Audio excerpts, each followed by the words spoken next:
Hey guys, welcome to the shop. So, you know what, we'll step back a little bit, get a big picture view of this. I just wanted to compare jaw lift between this style of milling machine vise, this Bridgeport, and this angle lock kind of Kurt derivative clone, whatever you want to call it. And we'll also compare the deflection on the fixed jaw.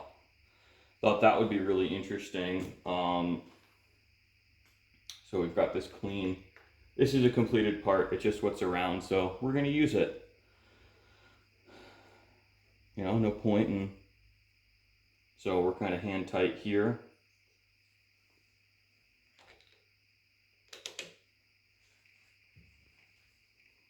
And I'm just going to put the indicator on.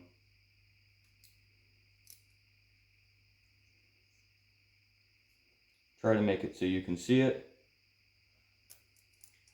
Now what's up here? Yeah, that's just worked loose. Not a big deal.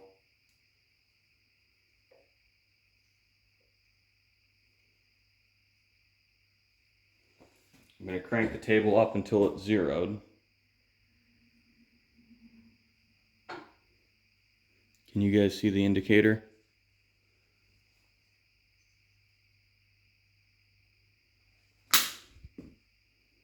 Yeah, good enough.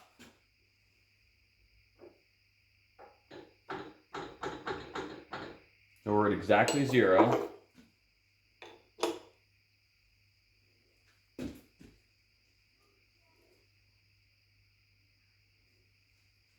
So that's actually not bad. That is 1/2 of 1/1000th of an inch. But will it repeat?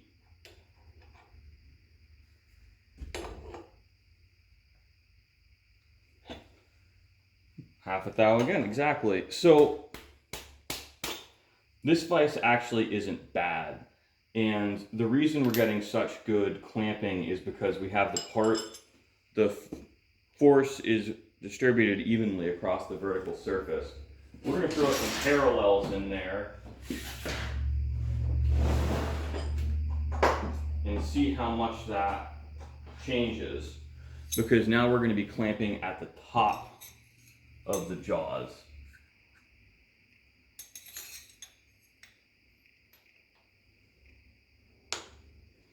And we'll use the same parallels in the same part in my new vise.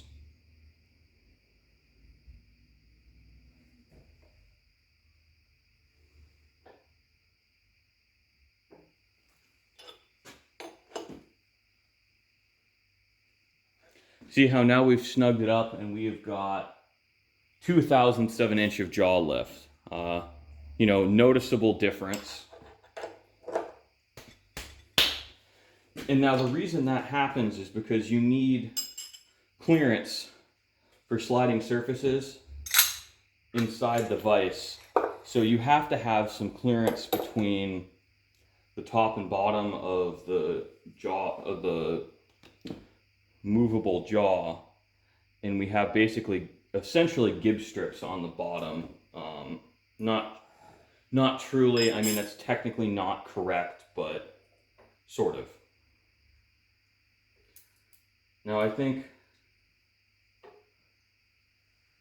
not sure how I can set up deflection in the movable jaw so you can see it, so you're just going to have to take my word for it.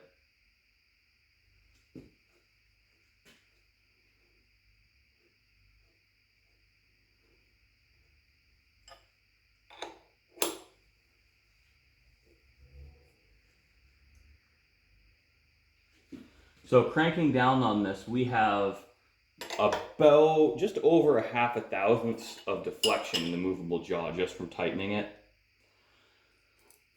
which really shouldn't be all that unexpected. Basically everything moves. It's just a matter of how much, and does it matter? So I'm really curious to see how much deflection the new Glacern has, because it doesn't have an integrated fixed jaw. Its fixed jaw is separate from the body of the vise. I was actually expecting less deflection, to be quite honest with you guys. I don't think I should be surprised, but I am.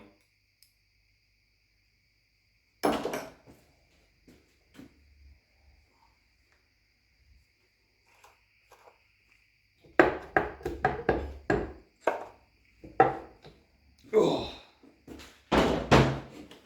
Now, one item of best practice I know a lot of people don't bother with, I always do, is it's a 532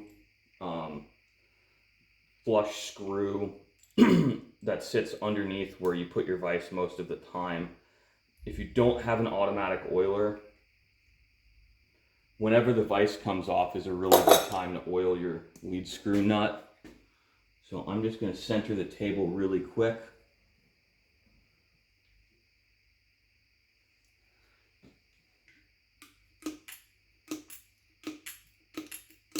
I like to give it a few shots of oil.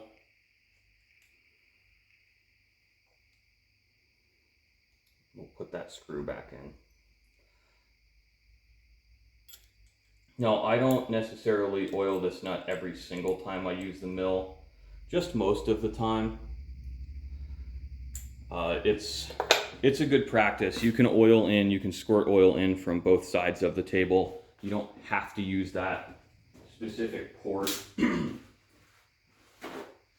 I just like to, because I paid a lot of money for this machine, and I would like to get as much life out of it as I possibly can. You know, and parts are not inexpensive, so, you know, you wear the nut more than you wear the lead screw, but the lead screws do wear over time as well, especially if you let them get dirty.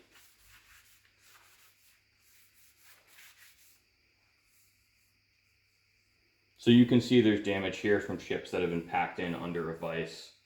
I'm not really thrilled about that. They're not high spots because I've stoned them down.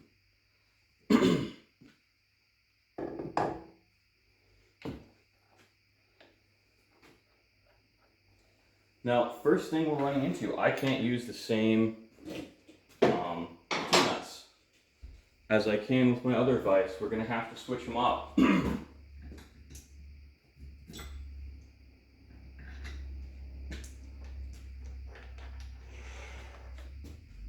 That's a little annoying. And these are kind of tall, so I think I might wind up making a special set of studs for this guy at some point. Yeah, these are too tall. I don't have any shorter ones. Fortunately, I have some washers that I'm going to have to stack.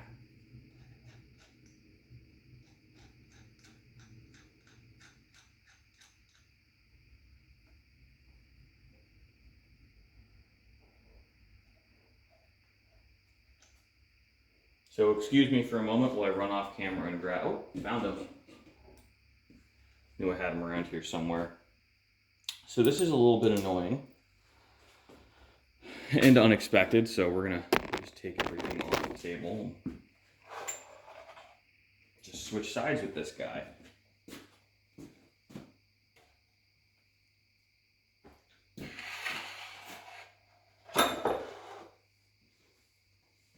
Now the good news, bad news with using the different nuts and stud combination is that these play well with some of my other tools, which I use a 3/4 inch wrench for almost everything. So swapping vices around just got a little bit easier.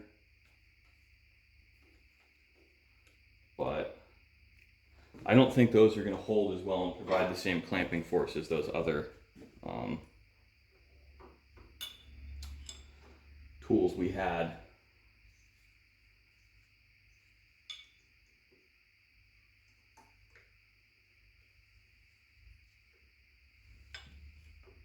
So sorry for boring you guys.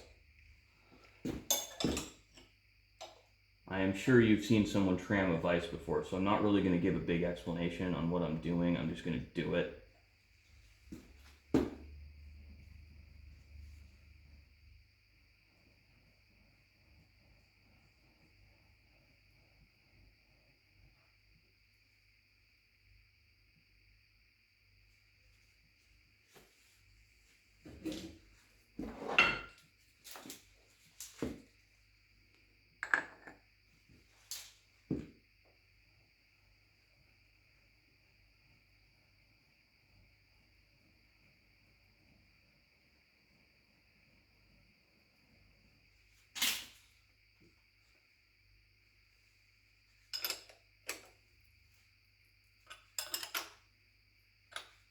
So this is actually a little annoying.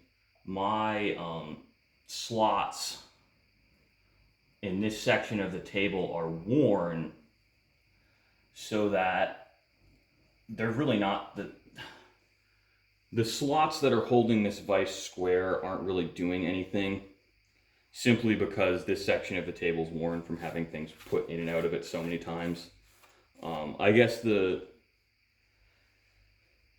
keeper tabs on my other vise were so worn or so oversized that it didn't matter.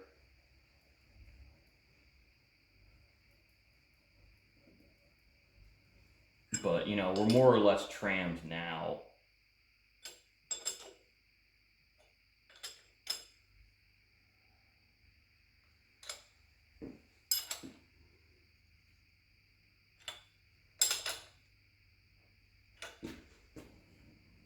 This would be a little easier with power feed, I hate to say, but I don't have a power feed, so we will survive.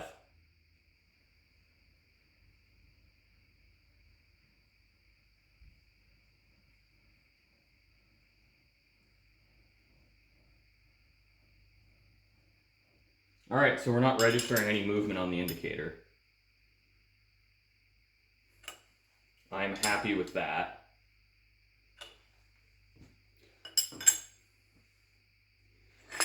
But before we continue, allow me to just put my other table protector on.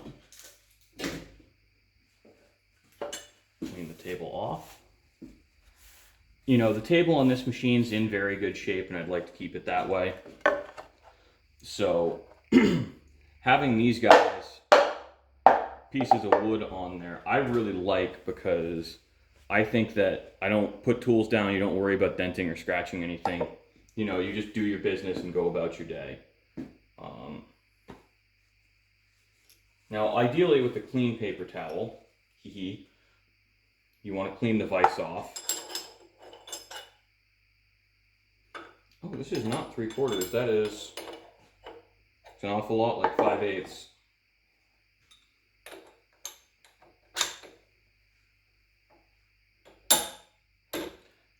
So here's our first problem with this. The handle on this is much longer than it is on my Bridgeport, so it doesn't clear the Y-axis table crank.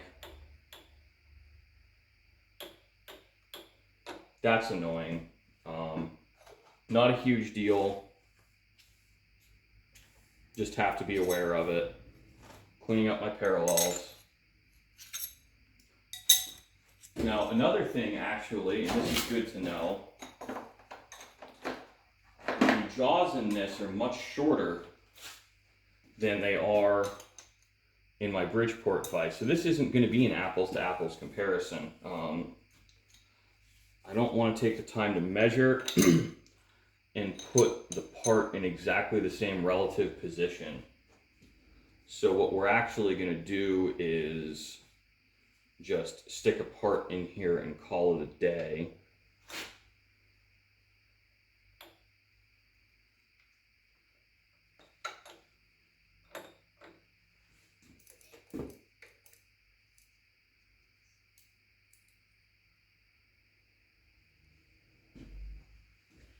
And this isn't really an apples to apples comparison because I'm not measuring in the same place in the vise, just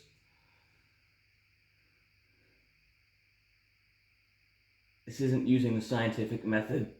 This is using, let's make some YouTube content. So we're zeroed and crank. So we still have 1/1000th of an inch of jaw lift.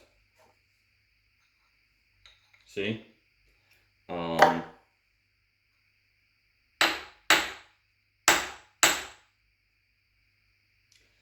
But here's the thing, not the end of the world. That's half as much jaw lift. But what you might not see on camera is I'm only holding on to about 1/4 inch of this. In the Bridgeport vise, this was sitting below flush by 1/4 of an inch. And it was still not in a really great location, or it was still getting more jaw lift. So, you know, I can live with this. It's not ideal, but I think, again, you know, it's the position of where you put the part in the jaws matters a lot. So let's try this again. Zero the indicator, and so same torque, same everything, still got 1/1000th of an inch of jaw lift.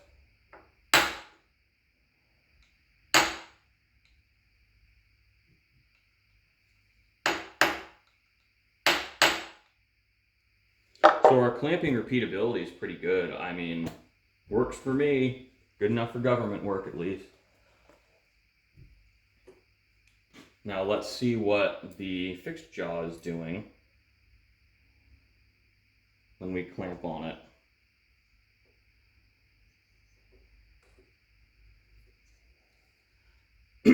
Yeah, I think off camera after this video, this guy's getting some Loctite.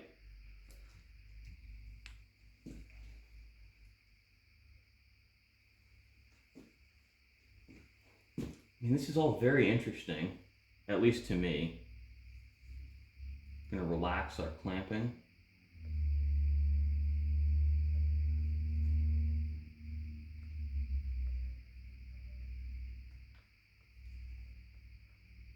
No. There we are.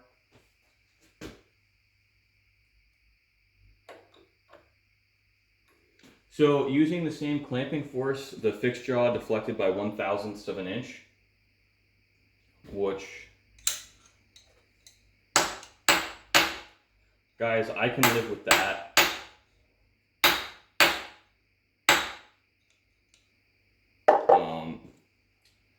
You know, that I would say that this vise is sufficiently rigid for the amount of horsepower I'm putting into it. Now, it might not be sufficiently rigid for the amount of horsepower you're putting into it, but also I really do think, bear in mind, this is a 5-inch, not a 6-inch vise. The bigger vices are significantly stiffer. They are more heavy duty, but this is not meant to be a super heavy duty rigid vise. I mean, I do mostly small parts. This will fit everything I need, and we're also only using a 1 horsepower machine. So this is still a round ram. This is a pretty good vise for what I'm using it for. It should meet my requirements and hopefully be a little more pleasant to use. I think that the clamping repeatability is much better. I think that, you know, this isn't machined, this is just hot rolled steel. I think hot rolled steel we'd have, or you know, a machined part, we'd have less issues with clamping on. So thanks for watching, guys. I hope this wasn't too boring, and you know, it's always a pleasure getting to share this stuff with you guys.